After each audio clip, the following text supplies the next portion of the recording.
우리는 지난 2년 전에 사무엘상, 사무엘하 이렇게 보았습니다.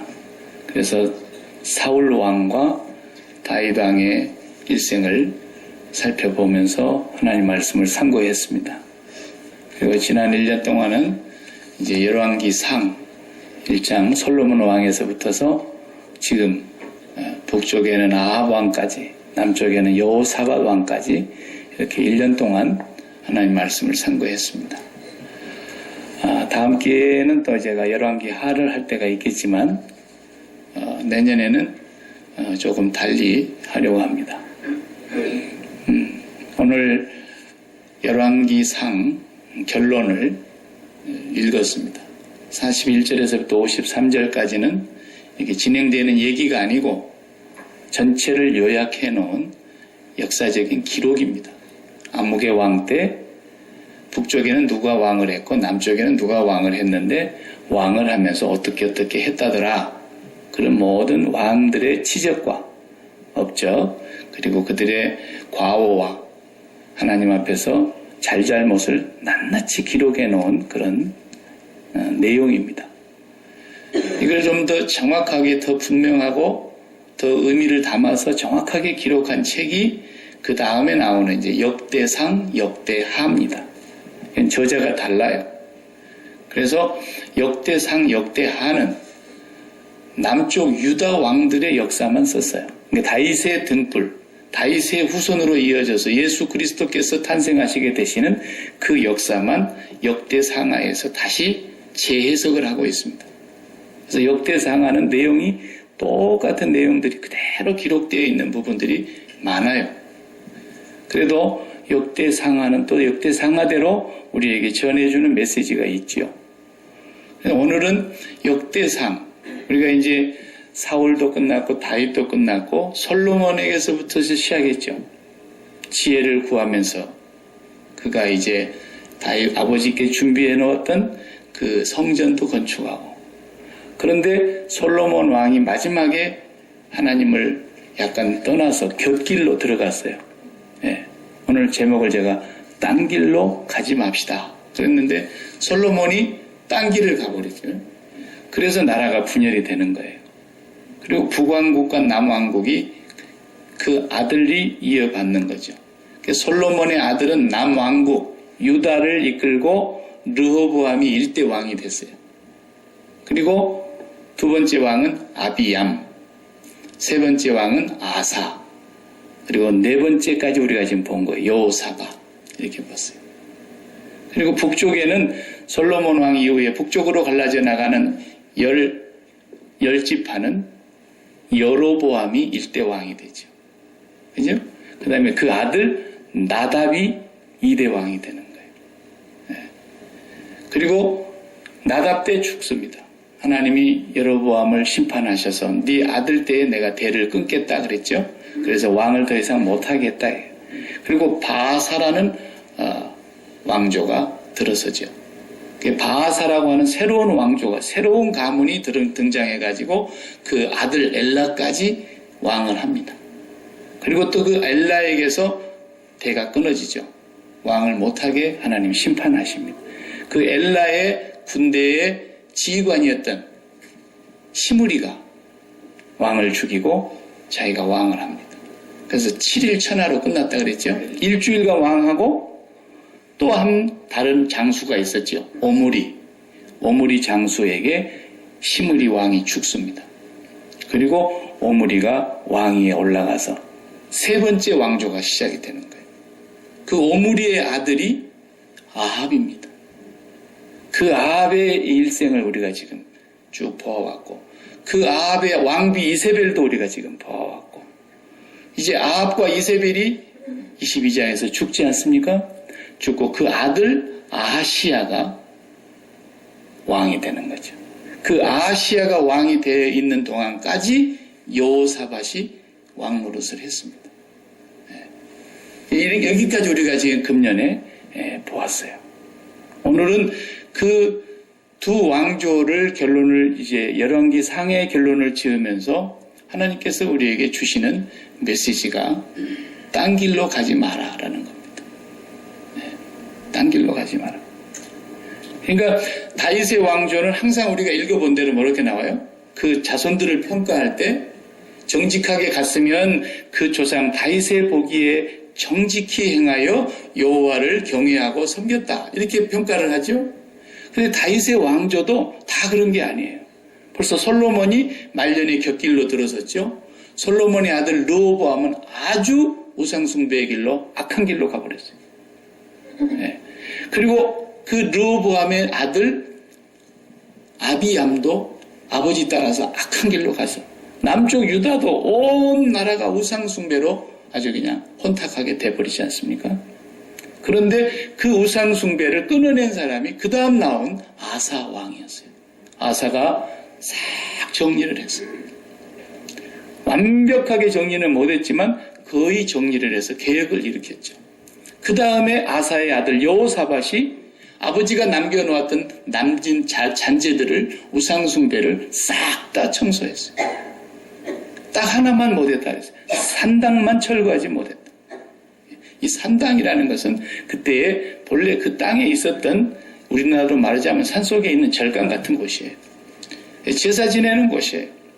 그러니까 아무 종교라도 제사를 지내요. 아세라 신을 섬기는 사람은 아세라 신당에다가 제사를 지내고, 바알을 섬기는 사람은 바알의 제사를 지내고, 하나님 섬기는 사람은 하나님께 제사를, 공통이요, 공통. 네. 우리 아들이 배에서 신앙생활을 하다 보니까 목사 한 사람 탔는데, 옛날에는 목사도 타고 신부도 타고 중도 타고 다 했는데 이제는 목사만 타가지고 일부 예배 목사가 예배 인도해갖고 예배 끝나고, 그 다음 천주교 오라 그래가지고 또 목사가 인도해갖고 끝내고, 불교 오라 그래갖고 또 목사가 인도해갖고 끝내고 이런데, 미국이 이게 정말 엉망이 된 거죠. 그래도 뭐 어떻게 안 할 수 있어요? 해야죠. 산당이 그런 거예요, 산당. 우리 장례식장이 여기서는 그런 꼴을 좀 덜 보는데, 한국 같은 데서 제가 장례식 가면은 벌써 불교 중이 와서 한번 하고 갔어. 왜? 큰 집이 예수를 안 믿으니까. 그리고 또 둘째가 예수 믿는다고 목사 왔어. 내가 간 거야. 이런 식이라서 말이에요. 이 산당이 철거가 안 되는 거예요. 오랜 가나안 족속들이 7족속이 살 때부터 있었던 것들이거든요. 어쨌든 여호사밧은 아버지를 대를 이어서 산당은 철거를 못했지만 거의 우상의 잔재들, 남색하는 자들, 게이들이 그때 있었잖아요. 게이들까지 싹 다 쫓아냈다 그랬어요. 그 땅에서. 완벽하게 청소했다. 그래서 그 조상 다윗의 보기에 정직하게 행한 왕들이 크게 한 4명밖에 없어요. 여호사밧, 그 다음에 우리가 잘 아는 히스기야, 유명한 왕이죠. 그 다음에 히스기야의 아들과 손자는 완전히 망가져버렸어요. 그리고 다음에 오는 중손자 요시야, 요시야가 또 나라를 완전히 새롭게 바꿉니다. 그런 정도밖에 안 되는 거예요. 네. 다 딴 길로 갔어요. 곁길로 들어갔어요. 그때마다 하나님 앞에 엄청난 진노와 채찍으로 사랑의 매를 맞습니다.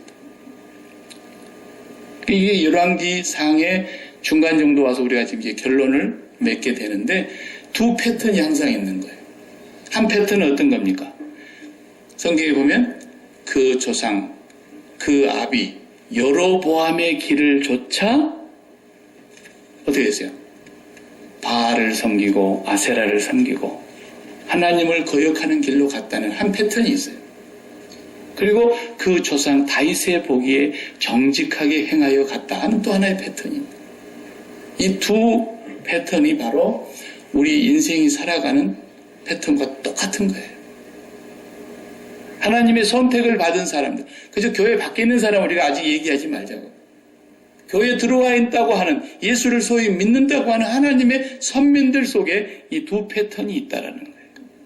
다윗의 길로 가는 길이 있고, 다윗의 길을 쫓아 예수 그리스도의 길을 따라가는 그 패턴이 있고, 교회 안에서 또 하나는 여로보암의 길을, 똑같은 선민인데 여로보암의 길을 가는 사람들이 있다는 것을 성경이 말해주고 있는 거예요.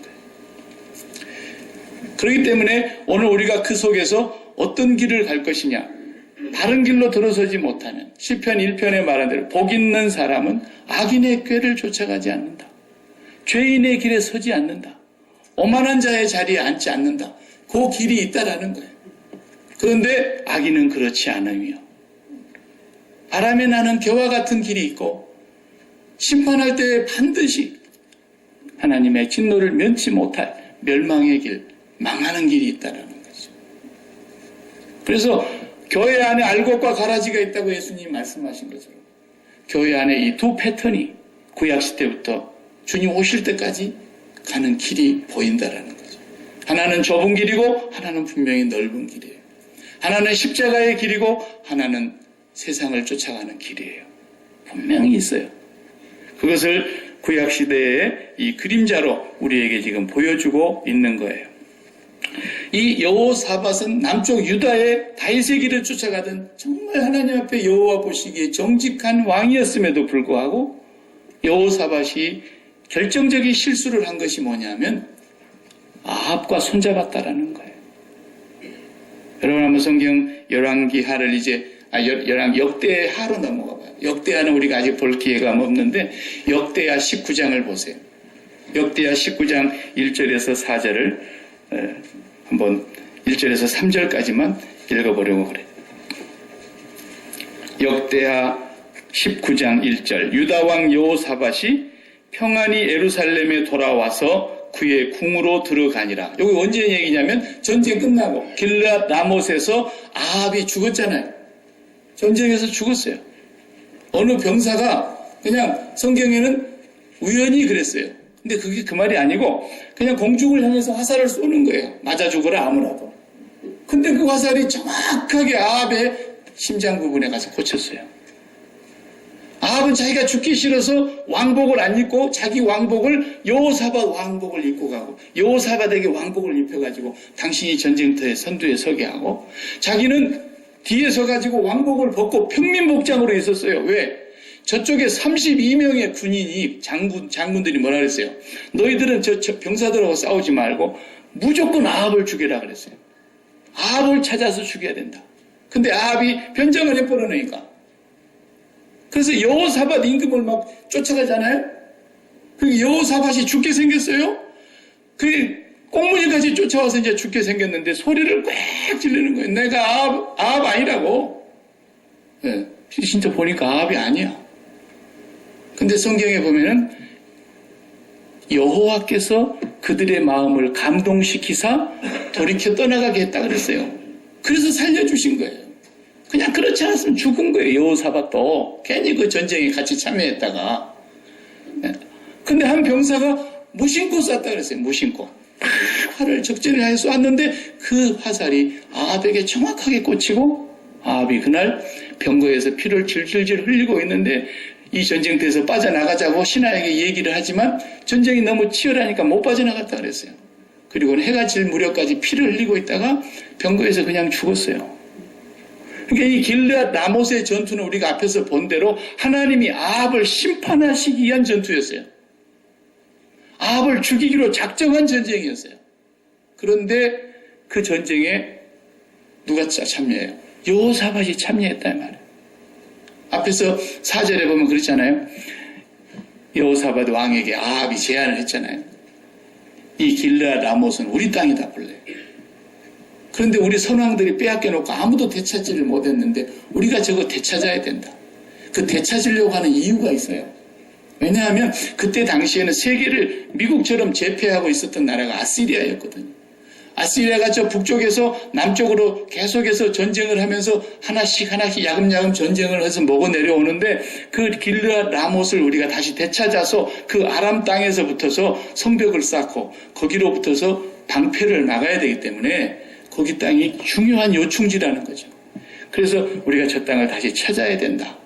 아합은 그런 생각을 했던 사람이었는데 그 생각에 여호사밧도 동조했어요. 그래서 우리 전쟁하자 그러니까 어떻게 했어요? 내 백성이 왕의 백성이요. 내 장수들이 다 왕의 신하들이요. 그러니까 그렇게 하시기 바랍니다.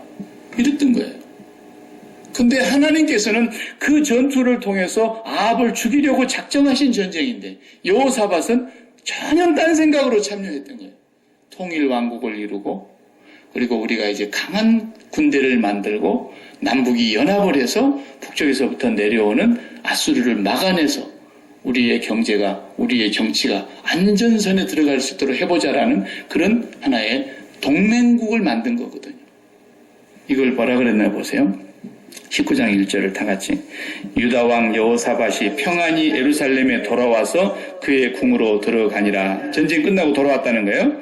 2절 하나니의 아들 선견자 예후가 나가서 여호사밧 왕을 맞아 이르되 왕이 악한 자를 돕고 여호와를 미워하는 자들을 사랑하는 것이 옳으니까 그러므로 여호와께서부터 진노하심이 왕에게 임하리이다. 그러나 왕에게 선한 일도 있으니 이는 왕이 아세라 목상들을 이 땅에서 없애고 마음을 기울여 하나님을 참음이니이다 하였더라. 예. 전쟁 끝나고 사돈이 죽었어요. 사돈 왕이. 아합이 죽었어요. 장례 치르고 이제 들어가는 거예요. 자기 궁궐로. 유다 땅으로 돌아왔어요. 근데 예후 선견자가 딱 나오더니 그러잖아요. 뭐라 그래요? 그 예후는 누가 세웠습니까? 엘리야 선지자가 다 죽고 나밖에 안 남았는데 나도 데려가십시오. 그럴 때 그런 소리 하지 마라. 내가 바알에게 입맞추지 아니한 7,000명을 남겨두었다. 너는 예후에게 가서 기름 붓고. 그 예후가 결국은 나중에 큰 일을 합니다. 이게 선민이 아닌데도 말이죠. 뭐라 그래요? 왕에게 나와서 왕이 악한 자를 돕고 여호와를 미워하는 자들을 사랑하는 것이 옳습니까? 지금 아합하고 손잡고 온 것에 대해서 심판을 선언하고 있는 거예요. 왕이 악한 자를 돕다니요. 왕이 여호와께서 그렇게 미워하는 아합을 사랑하는 것이 맞습니까? 이랬어요. 이걸 우리가 조심해야 되는 거예요. 하나님이 미워하는 걸 우리가 미워해야 됩니다. 하나님이 싫어하는 걸 우리가 싫어해야 됩니다. 하나님이 악하다 여기는 것은 과감하게 끊어내야 되는 것입니다. 그런데 여호사밧이 거기서 실수한 것입니다. 하나님이 사랑하지 못하고 미워하고 하나님이 악하다 하는 그 아합이 얼마나 악했어요. 우리가 봤잖아요. 이세벨은 여호와의 제사장을 다 죽였어요. 그렇게 악한 사람이에요. 그런데 그들하고 손을 잡다니요. 여호사밧은 이제 정치적으로만 본다면 칭찬할 일이에요. 상식적으로 맞는 일을 했지 어긋난 일을 한 사람이 아니에요. 생각을 해보세요. 일본 사람들이 독도가 우리 땅이라고 계속 덤보고 계속 거기 와서 집을 지으려고 그러면 우리가 가만 놔두겠어요? 포라도 하나 날려버려야지. 네. 그러니까 자기 땅을 빼앗겼는데 뺏으려고 하는 왕이 한 명도 없었어요. 선왕들 중에. 그런데 이걸 빼앗아야 된다는 생각을 유일하게 아합이 갖고 있었고 그런 생각을 갖고 있는 여호사밧은 아합이 옳다고 보고 아합과 동맹을 맺어서 우리 같이 뺏읍시다. 이렇게 된 거예요. 거기서 한 발 더 나갔어요. 이게 우리 열왕기하를 아직 못 봤지만 열왕기하에 나옵니다. 아합의 딸과 여호사밧 왕의 아들이 결혼을 했어요. 왕비가 된 거예요. 이세벨의 딸을 유다 땅에 여호사밧 아들 여호람이라고 하는 아들과 결혼을 시켜서 다시 그 우상 숭배를 갖고 들어오게 만듭니다. 결혼 동맹을 맺은 거예요. 더 무서운 것은 나중에 이제 열왕기하 11장 정도 나가보면은 끔찍한 일이 벌어져요. 아주 최악의 참사가 벌어지는 거예요. 이 아달랴가 왕비가 되어가지고 여호람의 왕비가 되어가지고 여호사밧 다음에 대를 잇잖아요. 그런데 그 아들 아하시야가 왕으로 또 이어받습니다. 또 동명이인이에요. 아하시야가 죽어버리는 거예요. 오래 못하고. 그러자 아달랴 이세벨의 딸이 섭정을 하기 시작합니다. 그리고 섭정하면서 유다의 자손 중에서 왕자들 가운데 왕이 나와야 되는데 왕자들을 다 죽입니다. 손자들까지 다 죽입니다. 유다의 집안의 다윗의 후손의 뿌리를 완전히 다 뽑아야 된다고 생각했던 거예요. 딱 한 명 남았어요. 요아스. 이건 여호야다 대제사장이 그 피비린내 나는 그날 이 요아스 손자 하나를 빼갖고 도망간 거예요. 그래서 유일하게 다윗의 후손 중에 나중에 그 이세벨의 딸 섭정하고 있는 아달랴 할머니를 죽이고 여호야다 제사장이 죽이고 그때 빼내갔던 요아스 그 손자를 왕으로 세웁니다. 그래서 다윗의 등불이 끊어지지 않게 된 거예요. 무서운 참사가 벌어졌어요. 예. 여호사밧이 이세벨의 딸을 데리고 들어오면서 아합의 딸을 왕비로 데리고 들어오면서 결혼 동맹을 맺으면서 거기서 더 한 발 나갑니다. 아니 시드기야 선지자는 철창을 가져와가지고 뭐 왕이 막 이렇게 해갖고 이긴다고 거짓 예언을 하고 400명의 선지자가 다 아합을 찬송하고 칭송을 하는데 미가야 선지자 한 사람이 분명히 얘기했잖아요. 왕은 오늘 죽습니다. 이 전쟁에서 못 돌아옵니다. 그 얘기를 여호사밧 임금도 같이 들었잖아요. 선지자가 이들밖에 없습니까? 그래가지고 미가야 선지자 한 사람 불러와가지고 왕이 싫어하는 소리 하는 그 사람의 입에서 나오는 여호와의 말씀을 여호사밧이 들었잖아요. 같이. 그리고 여호사밧이 눈앞에 본 데서 아합이 그렇게 죽는 걸 봤으면 예언이 이루어진 것까지 확인했잖아요. 그죠? 그럼 이제 여기서 끊어야 되는 거예요. 여기서 끊었으면 괜찮았을 뻔했는데 안 끊는 거예요. 오늘 본문에 뭐라 그래요? 계속해서 보세요.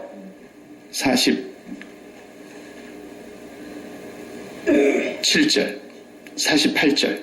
여호사밧이 다시스의 선박을 제조하고 오빌로 금을 구하러 보내려 하였더니 그 배가 에시온 게벨에서 파선하였으므로 가지 못하게 되매 아합의 아들 아하시야가 여호사밧에게 이르되 내 종으로 당신의 종과 함께 배에 가게 하라 하나 여호사밧이 허락하지 아니하였더라. 이게 지금 무슨 얘기냐면요. 여호사밧 임금이 아합이 죽은 후에도 아합의 아들 아하시야와 계속해서 무역을 하고 연합을 하고 동맹을 이루어 갔다는 겁니다. 뭐 사돈까지 맺었는데. 그래가지고 다시스에서 금을 실어다가 그러니까 다시 말하면 무역을 하는 거예요. 연합해서 큰 배를 가지고 그 싣고 오다가 에시온 게벨에서 배가 그냥 파선이 돼버렸다는 거죠. 하나님이 심판하신 거예요. 네. 쉽게 말하면 그냥 큰 손해를 입은 거죠. 그러니까 여호사밧이 그때 깨달았어요. 아, 내가 여기서 끊어야 되겠구나. 요것을 계기로 여호사밧이 북왕국과 손을 딱 단절을 하고 끊었어요. 근데 아하시야가 뭐라 그래요? 우리가 배를 다시 지어가지고 당신의 종과 우리의 종들이 다시 일하도록 합시다. 그러니까 여호사밧이 허락지 않았다. 이때 끊었어요. 그래서 여호사밧이 사는 겁니다. 이 자세한 내용은 역대하에 나옵니다. 오늘 본문에서 조금 벗어난 얘기이지만 그래도 이 두 패턴을 우리가 보려고 하면 여기까지 제가 설명이 좀 필요해서 말씀을 드린 것입니다. 다윗의 길을 걷다가 딴 길로 가는 사람. 상식적으로 볼 때 여호사밧이 잘못한 게 없잖아요. 아니 자기 나라 찾겠다는데. 아합이 잘못된 것 같지 않잖아요. 네. 네. 그래서 서로 남북이 분열되어 있었던 걸 안타깝게 여기고 그래서 우리 남북이 정말 통일왕국을 다시 이루어보자는 그런 마음도 혹 있었을런지 몰라요.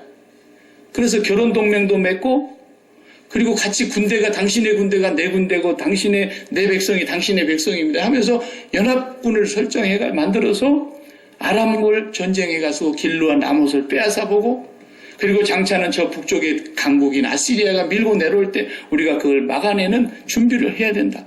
아니 나라를 위해서 당연히 왕이면 그런 생각해야 되잖아요. 상식이잖아요. 그죠? 우리가 여기서 조심해야 될 것이 그거예요.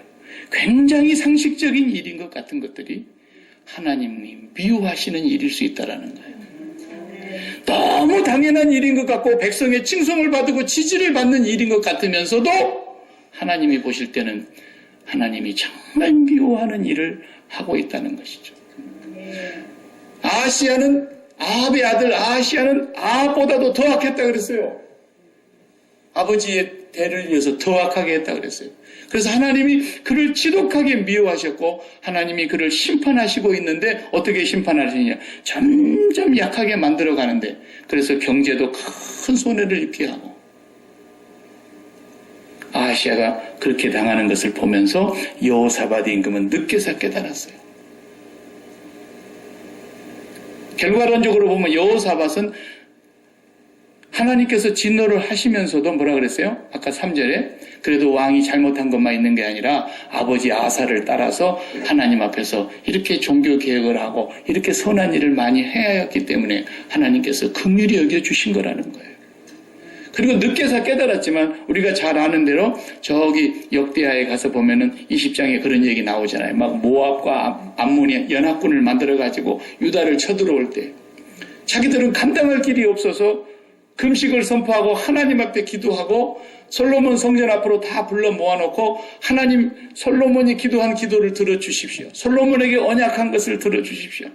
이 백성이 여호와께 범죄하여 적군이 쳐들어오게 될 때 우리가 하나님 앞에 회개하고 돌이켜서 이 성전에 와서 기도하면 하늘에서 들으시고 적군을 물리쳐 주신다 그랬지 않습니까? 그러나 우리는 힘이 없어서 저 큰 대군을 어떻게 할 길이 없어서 여기서 여호와만 바라봅니다. 그리고 기도할 때에 선지자께서 말씀하시죠. 그래서 성가대 예복을 입히고 맨 군인들 선두에 찬양대를 먼저 세워서 여호와께 감사하면서 찬양하고 가는데 전쟁이 끝나기도 전에 노래가 끝나기도 전에 전쟁이 끝나버릴 때 하나님이 싹 다 죽여버렸어요. 그런 걸 경험합니다. 나중에 여호사밧이 뒤에 가서 내가 하나님 여호와를 의뢰하지 아니하고 아합하고 손을 잡고 내 나라를 튼튼하게 만들어 보려고 했구나. 이것이 얼마나 어리석은 것이었다는 걸 훗날에 깨닫게 되는 거예요. 여호사밧이. 여러분 딴 길로 들어가는 거 이거 굉장히 조심해야 됩니다. 죽음으로 가는 겁니다. 멸망으로 가는 겁니다. 지옥까지는 하나님이 보내시지 않을지라도 하나님이 무섭게 채찍질하시고 진노하신다라는 거예요. 왜? 그게 사랑이기 때문에. 사랑하는 자를 징계하지 않을 수 없다라는 거예요. 하나님은. 그 채찍질은 반드시 하나님의 사랑인 거예요. 저와 여러분은 절대로 하나님의 저주를 받을 수 없는 하나님의 백성입니다. 그 모든 저주가 십자가에 달리신 예수 그리스도에게로 가버렸기 때문인 것이죠. 우리는 절대로 멸망당할 수 없는 하나님의 백성들입니다. 왜? 그 멸망을 예수 그리스도께서 십자가에서 가져가셨기 때문입니다.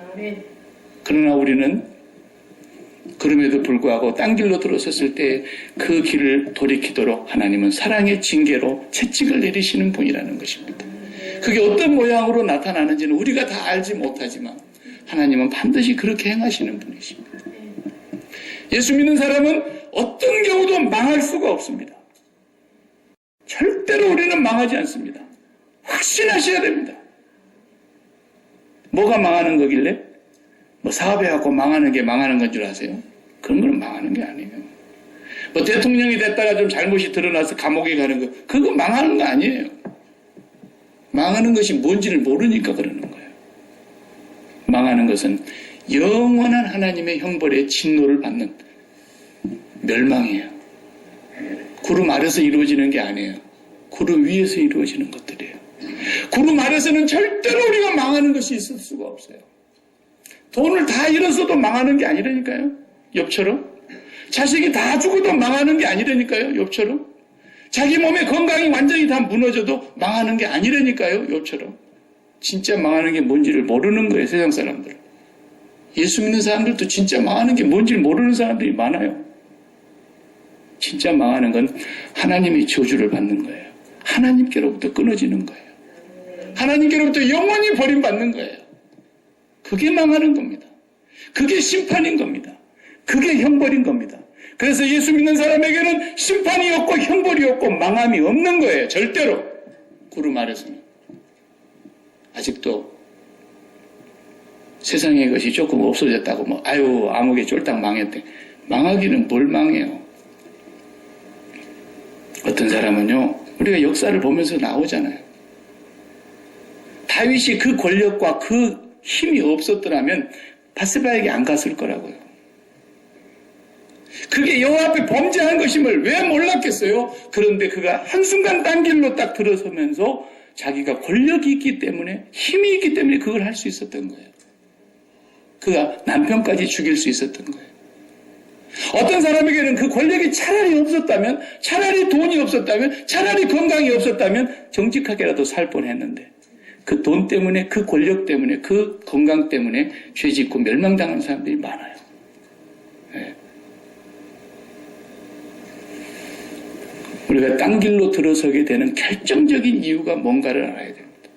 우리 마음의 지성소, 여지껏 제가 역사서를 하면서 반복했던 말씀들이죠. 마음의 지성소는 이건 특이한 거예요.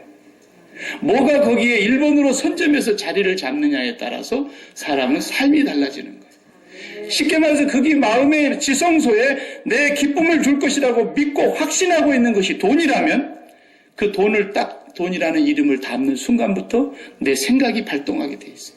이 돈을 어떻게 내 호주머니로 들어오게 만들 것인가. 그리고 구체적인 계획이 실행이 되는 거예요. 그리고 행동으로 옮기게 돼 있어요. 사람은 누구나 공통해 똑같아요. 이 마음의 지성소의 1번으로 마음자리에 잡고 있는 그것이 내가 기쁨을 줄 것이라고 믿는 대상인 거예요.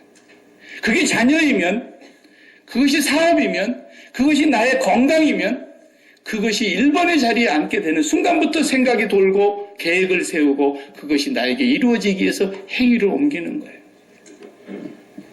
여호사밧도 똑같이 그랬던 거예요. 그래서 1번의 자리를 놓치면 결국은 망하는 겁니다.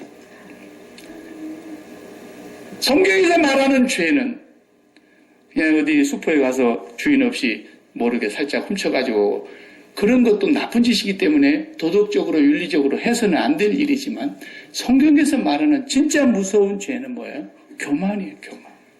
선악과를 따먹고 지가 하나님 행세를 하는 거예요. 하나님처럼 되리라 하는 그 마귀의 말에 속아서 그걸 먹고 난 이후에 모든 인간은 자기가 선악을 판단하고 좋고 나쁨을 자기가 구분하고 좋은 것을 마음에 담는 거예요. 선한 것이라는 것을 마음에 담는 거예요. 선한 생각을 품는 거예요. 그러나 그게 선한 것 같죠? 절대로 선하지 않아요. 여호와 하나님 외에는 이 땅에 선한 것이 없어요. 아무리 선한 생각을 품어도 여호와 하나님을 1번으로 품고 나온 생각이 아니면 아닌 거예요. 나라 사랑? 웃기지 말라 그러세요. 나라 사랑이 뭔 줄도 모르는 사람들이 나라 사랑합시다 그래요. 나라 사랑하다가 큰일 날 뻔했잖아요. 여호사밧이. 나라 사랑하는 게 아니에요. 그 마음자리에 나라 사랑이 1번으로 들어오게 되면 애국자는 될는지 몰라도 여호와 앞에는 가장 악한 자가 되는 거예요. 미국을 사랑하는 것은 여호와 하나님을 두려워하고 경외하는 거예요. 그리고 그 하나님의 음성을 바르게 들어야 나라 사랑하는 길이 기도가 구체적으로 나오는 거예요. 자식을 내 마음속에 가장 1번의 자리에 앉혀놓는 사람, 너무나 당연하고 상식적인 얘기죠. 여호사밧이 생각했던 것처럼. 그러나 그것이 하나님 앞에 가장 악한 거예요. 어떻게 자식을 사랑해야 돼요? 여호와 하나님을 사랑하고 그 하나님께서 나보다도 창세전에 내게 주신 그 하나님의 자녀를 내가 어떻게 사랑할 것인가를 그분에게 묻고 그분에게 듣고 사랑해야만 사랑하는 거예요. 비즈니스를 사랑해요? 내 몸의 건강을 사랑해요? 내 목숨을 사랑해요? 그것까지 미워하지 아니하면 올 수 없다 그랬잖아요. 우리 마음에 하나님을 제1의 자리에 모시는 거예요. 그래서 이스라엘의 죄악을 에레미야 선지자가 딱 한마디로 요약을 한 거예요. 선민들의 죄는 뭐냐? 에레미야 2장 13절에 이 백성이 생명의 근원이 되는 나를 버린 것과 그 다음에 물을 저축지 못할 웅덩이를 판 것인데 그 웅덩이는 터진 웅덩이라고 그랬어요. 무슨 말입니까? 그 마음의 지성소에 여호와 하나님이 1번이 되지 않았다라는 거예요. 항상 그 마음속에 어떤 왕들도 보니까 부귀와 번영과 풍요와 이런 것들을 마음에 1번으로 품고 나니까 우상도 좋다라는 거예요. 나에게 번영만 줄 수 있다면, 나에게 복만 줄 수 있다면 뭐든지 좋다라는 거예요. 그래서 우상 숭배가 결국은 자기 사랑이라는 뜻이거든요. 나를 사랑하는 것이 우상 숭배의 근본인 것입니다. 그런데 다윗은 그러하지 않았다라는 거예요. 다윗도 곁길로 들어갔던 그 우리아의 문제, 그 밧세바의 문제가 평생 자기에게 아킬레스건처럼 참 괴로움을 가져다 주었지만 그거 한 가지를 제외하고는 여호와 보시기에 정직하게 행했다고 성경에 기록하고 있어요. 그는 항상 하나님을 먼저 바라봤어요. 2년 전에 우리가 보았던 사울 왕에게 쫓겼던 시절을 봐봐요. 그냥 한 방에 찔르면 죽일 수 있는 기회가 2번이나 절호의 기회가 있었어도 그 마음은 여호와를 바라봤기 때문에 안 하잖아요. 자기 아들이 마음의 1번의 자리에 왕자의 자리를 품으니까 압살롬이 왕자의 자리를 자기 마음의 지성소에 딱 담는 순간 아버지도 안 보인 거예요. 죽여야 된다고 생각한 거예요.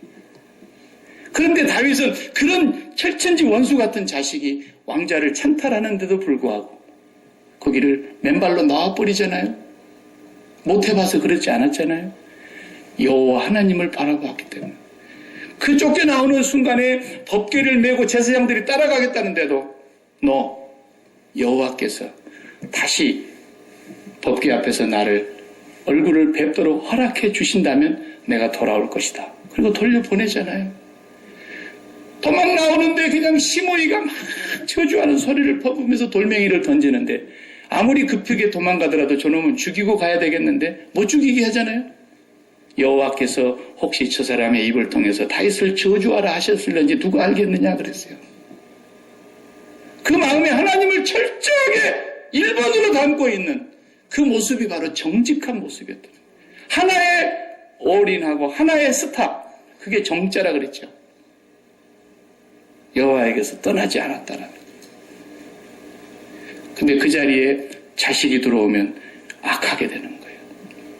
그 자리에 돈이 들어와도 악하게 되고 권력이나 명예가 들어와도 악하게 되고 세상에 더러운 배설물 같은 것들이 들어오는 순간부터 인간은 망가지게 되고 딴 길로 딱 들어가게 돼 있어요. 여호사밧 임금이 그걸 늦게서나마 깨닫고 철저하게 단절하고 하나님 앞에 돌아왔기 때문에 그 등불이 끊어지지 아니었어요. 세상에 사돈을 맺어놨더니 아달랴라고 하는 이세벨이 딸이 들어와갖고 자기의 자손들을 다 죽여버릴 줄 누가 알았겠냐고요.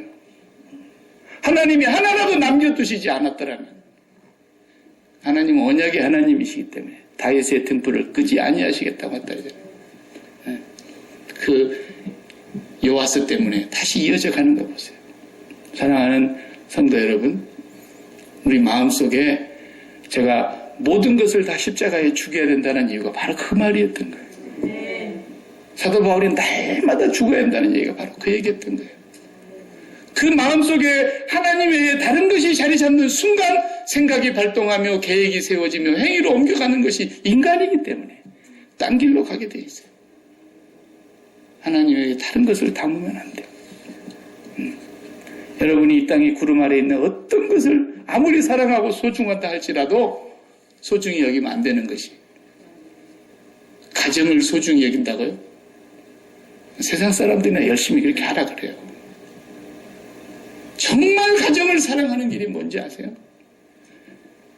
내 부모와 내 형제와 내 처자와 내 목숨까지도 미워하고 오직 하나님을 우리의 마음에 모시는 거예요. 그러면 하나님이 우리 가정을 그분의 뜻대로 인도해 가시는 거예요. 아브라함이 믿음의 조상이 그렇게 시작한 거예요. 아브라함이 시시콜콜한 남자가 아닙니다. 시원찮아서 남편으로서의 가장 노릇을 못한 게 아닙니다. 그는 출발하기 전부터 아내하고 분명히 얘기했어요. 그리고 아내를 포기했어요. 그리고 다른 임금들의 손에 넘어갈 뻔했지만 하나님의 살아계심을 보여주신 거예요. 그 당시에는 임금은 땅에서 지존입니다. 요즘이나 민주사회에서 대통령도 함부로 욕하지 그 시대의 왕은 땅에서 정말 지존 중에 지존인데 그 왕들의 손에서 어떻게 아내를 지킵니까? 못 지키죠. 하나님이 지켜주십니다. 이삭을 아브라함이 지킨 게 아닙니다. 이삭을 내버렸습니다. 마음에서 이미 죽였습니다. 그래도 하나님은 그를 다시 돌려주시지 않습니까? 소돔과 고모라 땅을 바라다 보니까 에덴 동산 같았더라 그랬어요. 물이 넉넉하고. 그래도 거기를 버렸습니다. 조카에게 양보했습니다. 아브라함이 망합니까? 망하지 않습니다. 우리는 언약의 백성입니다. 절대로 우리를 이 땅에서 그 누구도 망하게 하지 못할 것이고 우리를 축복하는 자를 축복하실 것이며 우리를 저주하는 자를 하나님이 저주하신다 그랬습니다. 누가 우리를 저주하리요? 누가 우리를 그리스도의 사랑에서 끊으리요? 누가 우리를 하나님의 심판이 아니고서야 이길 수 있겠냐 말이에요. 절대로 우리는 망하지 않습니다. 모든 저주를 십자가에서 다 가져가셨습니다. 이 세상에서는 우리가 절대로 망하는 것이 무엇인지를 알 수 없습니다. 그러나 그분의 심판대 앞에 가서 서시면 비로소 진짜 망하는 것이 뭔가를 알게 될 것입니다. 그게 진짜 망하는 겁니다. 그게 진짜 무서운 심판인 것입니다. 그렇기 때문에 우리가 이 땅에 있는 동안 딴 길로 가면 안 됩니다. 하나님 한 분만 우리 마음의 지성소에 모시고 그러기 위해서 딴 생각이 들지 못하도록 딴 것이 자리 잡지 못하도록 하려니까 우리는 눈만 뜨면 주님의 십자가를 묵상하고 그리스도의 십자가에서 내가 죽은 자인 것을 고백해야 된다는 거예요. 날마다 죽음으로 날마다 사는 것입니다. 이 열왕기상 이제 전반부 우리가 하는 내년에 다 못 보겠지만 일단 열왕기상 전반부까지 이렇게 보고 말씀을 결론을 짓게 되겠습니다.